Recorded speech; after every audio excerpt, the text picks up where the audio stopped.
Hi everyone. So today I want to do something a little different. I've done my normal Barbie doll of the week video, so I hope you enjoy that and show you different areas of the house where I store more dolls than just this room, although I spend quite a bit of time in this room. And then also how to possibly, for someone brand new, how to start a collection. So make sure you watch that. And for this video, this might not be for everyone because I'm not talking about dolls for the most part or toys, which I normally do.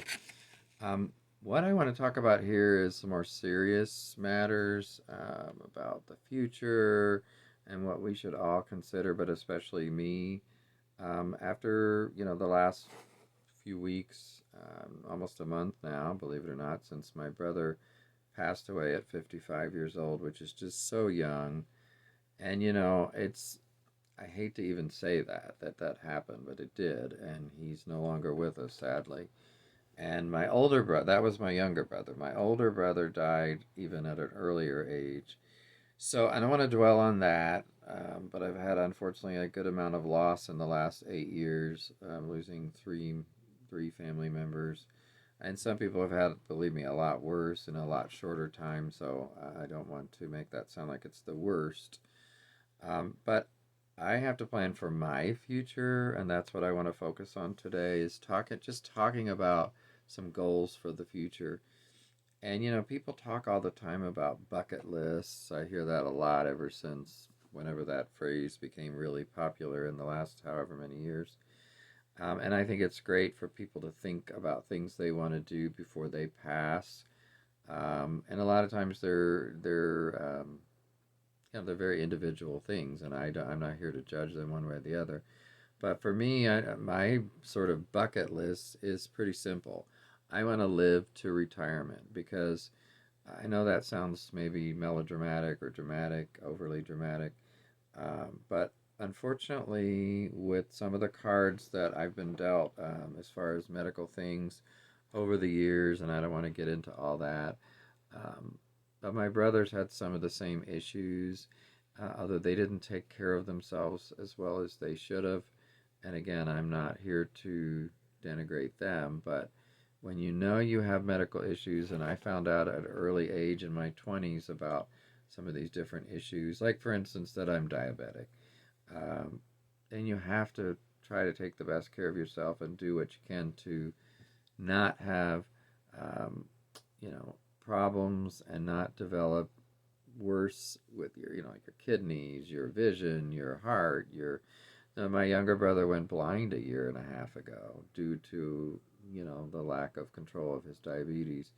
I'm sure that was a part of it. I don't know if that was the only part of it.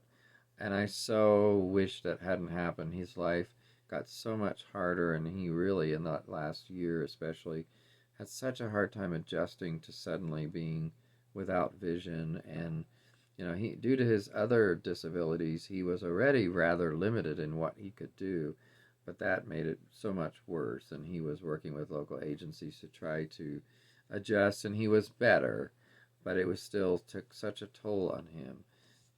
So yeah, knowing all that, my genes that I inherited, and some of the ailments that I deal with over 20 years now, dealing with diabetes, for instance, and I think I do pretty well, but nobody's perfect, and I'm certainly not perfect.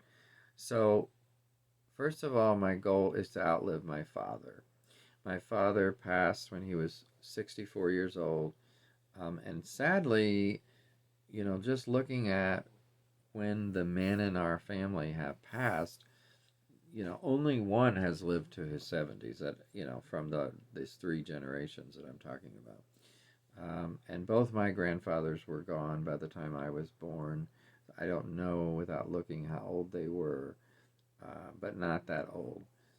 The women tend to do better. My grandmother on my father's side, for instance, lived to be 81.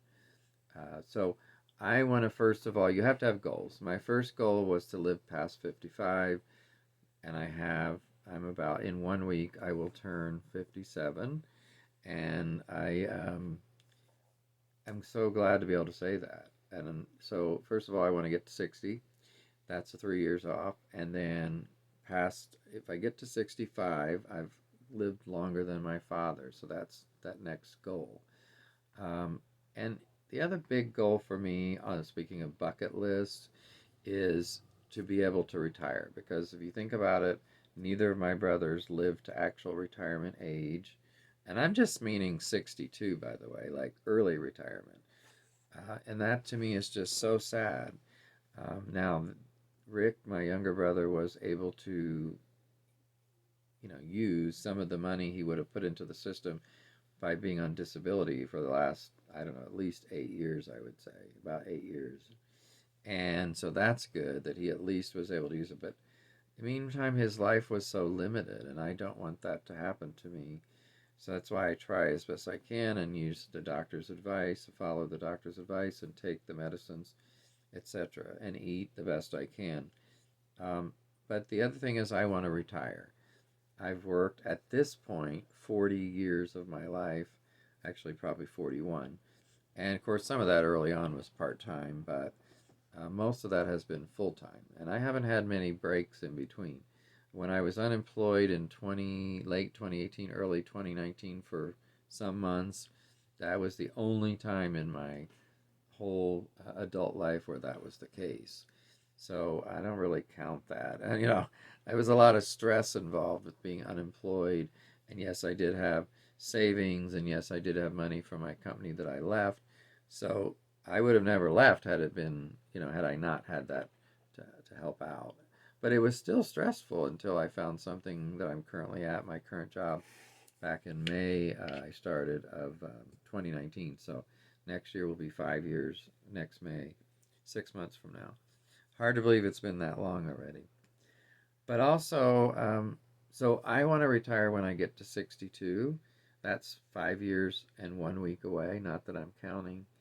Um, and then to do that, the only issue I have, because I've met with, my financial bank and so forth, an advisor from the bank and another one, and we've talked through this and we've set up my accounts and such so that I know I can do it with what I'm going to get from Social Security, plus my investments, plus my savings, plus another account that they help me open, and all these dolls and toys will go towards my retirement, especially from 62 to 65 when I am um, not able to get on Medicare. Then I want to utilize these to help pay for the high cost of having medical care during those 3 years and not being on an employer medical plan, possibly. Because the only way I would be is if I work part time somewhere that offers part time employees, which I've heard there are several companies that do, and or on Cobra, which is the continuing benefits from another source, that place where you've worked previously. But that means you're taking over the full cost of the plan, and that can be very expensive. So we'll see, but you have to have goals. The way I look at it, you have to have goals to possibly get to those goals, and you have to work towards the goals. So why am I sharing this? Because it's on my mind. A lot's been on my mind in the last few weeks, of course, and losing my brother has brought this all back to mind.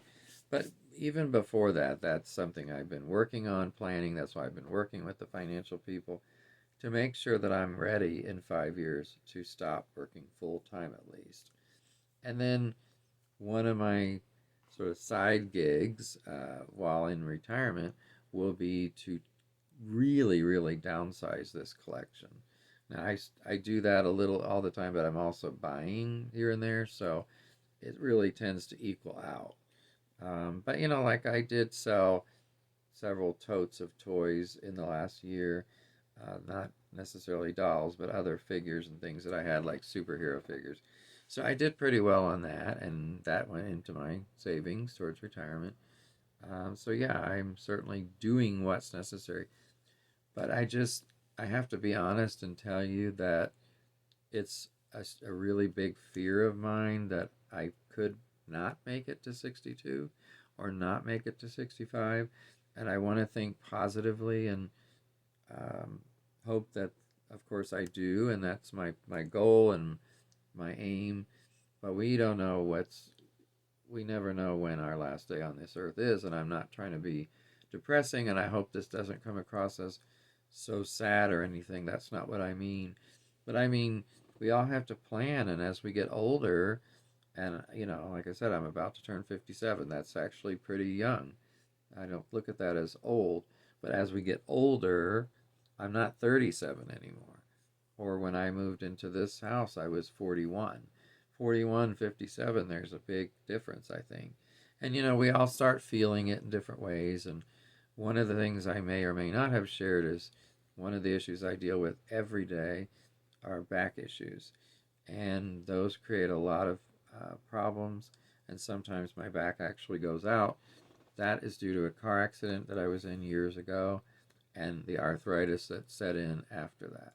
So I do everything I can also with that to try to, you know that I have these limitations, because people look at me and they don't think of me as a disabled person. But in all honesty, I am a disabled person between my back and the diabetes and some of the other issues. Do I have a disability or handicap license plate? No, I don't feel I need that. But I don't know what it's going to be like in 5 years or what I'm going to be like. What I do know is that I can do the best I can now and, enjoy the life that we have, Mike and I, and the friends that I have, and the family that I still have, because I still have my sister and her family and others.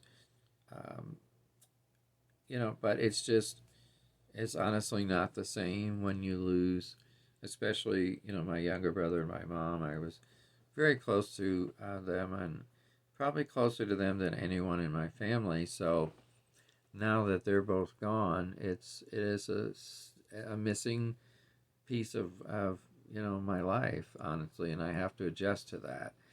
But in the meantime, I'm just trying to take care of myself the best I can and live as long as I can. When I met with the financial people, they planned for me to live to 90. And I said to them, don't know if we need to go that far. I don't know that I want to live to 90 because I don't know what life will be like. I don't even want to think about it. But I do know that I want to, like, my mom died at 72. I would like to live to at least 75, which I thought she would, but it was such a shock when she died. And that's been 5 years now. So 5 years ago, we lost her, and I'm trying to retire in 5 years. So it doesn't seem that long ago that we lost her. So I hope in the future I will look back and be still here with Mike and Shirley, our cat, and still be able to say that we're still together and I am retiring. And so there is nothing else that is right now on my bucket list except for us to be together and my few friends that I really am close with to be still around and to be able to retire. Because I've worked, and at that time it'll be like 45 years, 46 years by the time I'm able to retire of solid working. And I want to be able to say, okay, now I can just do what I want to do. And now I can focus on the things only I want to do and what I would like to. And I'm in a retirement group online just for planning purposes. A lot of them are retired. Obviously, some of us are not there yet. But there are people who say, and I believe them, and everybody's situation's different, they say they're bored or that they dread retiring. Or they don't know that they want to retire when they're just real close. That will never be me, I don't believe. I do want to retire. I do want to reap the rewards of what I've done for 46 years at that point. So I just wanted to share this all with you today and get a little bit of this off my chest and share with someone how I feel, because sometimes it's hard to say this to people close to you. But Mike knows how I feel. He's well aware of this. But sometimes I don't express it to other people because it's not a topic that comes up. But I wanted to share it with you all, and I hope that maybe it'll get you to think and not be depressed. I'm not depressed, but just think about the future and what you want to accomplish in the next 5 years.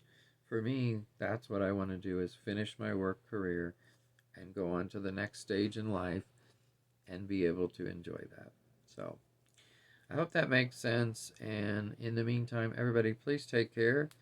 I will talk to you next time.